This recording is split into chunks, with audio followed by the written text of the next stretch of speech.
Hello friends. आइए आज हम मार्ग में purchase return breakage expiry create करना सीखते हैं।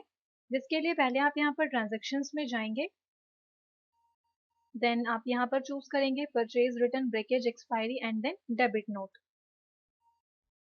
तो सबसे पहले तो आप यहाँ पर वो डेट एंटर करेंगे जिस डेट पर आप परचेज रिटर्न ब्रेकेज एक्सपायरी करना चाहते हैं। देन एंटर की प्रेस करेंगे। फिर अब आप यहाँ पर पार्टी को सेलेक्ट करेंगे।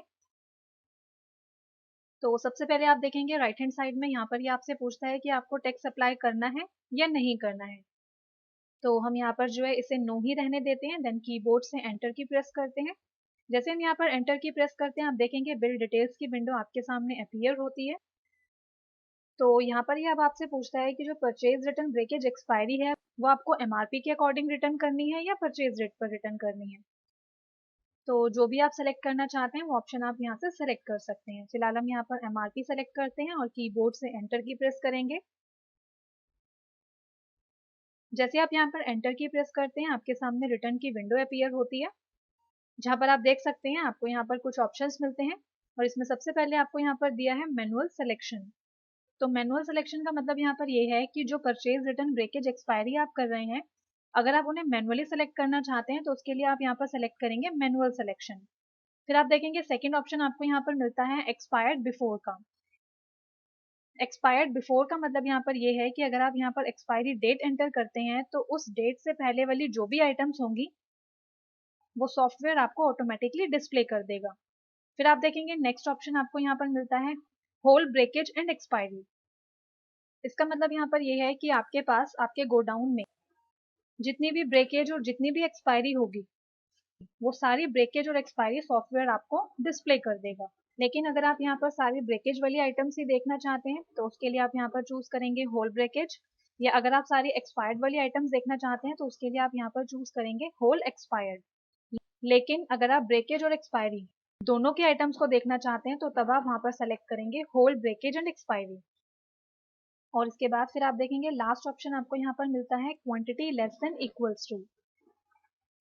इसका मतलब यहाँ पर ये है कि आप इसमें पर्टिकुलर क्वांटिटी को स्पेसिफाई कर सकते हैं।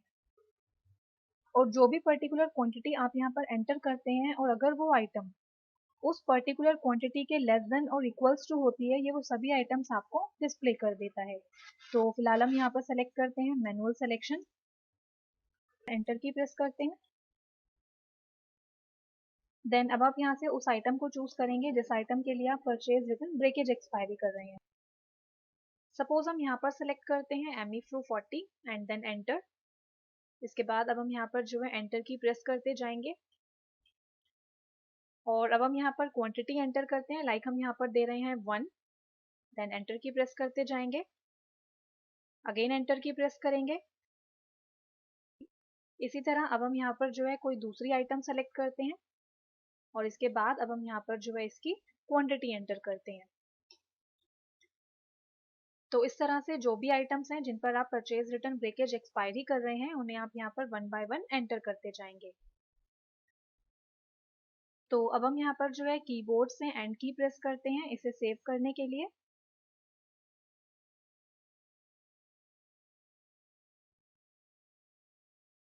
तो अब आपका जो है यहाँ पर परचेज रिटर्न ब्रेकेज एक्सपायरी का एक डेबिट नोट क्रिएट हो गया है। और अब हम यहाँ पर जो है इस डेबिट नोट को एडजस्ट करना चाहते हैं। और डेबिट नोट को एडजस्ट करने के लिए बेसिकली आपके पास दो तरीके हैं। पहला तरीका तो ये है कि एक तो आप परचेज बिल क्रिएट कर सकते हैं। जब आप परचेज बिल क्रिएट करते हैं तब आपसे वहां पर पूछेगा कि आपका जो क्रेडिट नोट है वो पेंडिंग है, तो आप जो है उसे वहां पर जाकर एडजस्ट कर सकते हैं। और दूसरा तरीका है रिप्लेसमेंट रिसीव, बट उससे पहले हम यहाँ पर जो है एक बार मेन मेन्यू में आते हैं। देन यहाँ से हम ट्रांजेक्शन्स में जाते हैं। आप देखेंगे यहाँ पर आपको एक ऑप्शन मिलता है रिप्लेसमेंट रिसीव का। इसका मतलब यहाँ पर ये है कि आपने जो कंपनी को डेबिट नोट काटा है तो कुछ कंपनीज क्या करती हैं उसके अगेंस्ट में फ्री गुड्स आपको देती हैं। तो अगर आपको कंपनी ने फ्री गुड्स दिए हैं तो उसके लिए आप यहाँ पर रिप्लेसमेंट रिसीव में आएंगे और आप यहाँ से सेलेक्ट करेंगे क्रेडिट नोट और उसे आप यहाँ पर आकर एडजस्ट कर लेंगे। तो अब हम यहाँ पर जो है एंटर की प्रेस करते हैं, देन लेजर सेलेक्ट करते हैं और इसके बाद पार्टी का जो क्रेडिट नोट नंबर है उसे हम यहाँ पर एंटर करते हैं। देन अब हम यहाँ पर जो है एंटर की प्रेस करते जाएंगे और अब हम यहाँ से आइटम सेलेक्ट करते हैं।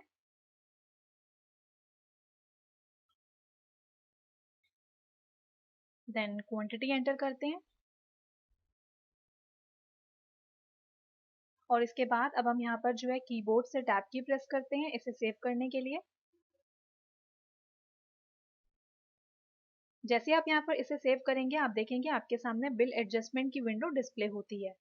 तो अब हम यहाँ पर जो है इस ड्रॉप डाउन बटन पर क्लिक करते हैं और यहाँ से सिलेक्ट करते हैं adjustment reference and then press enter.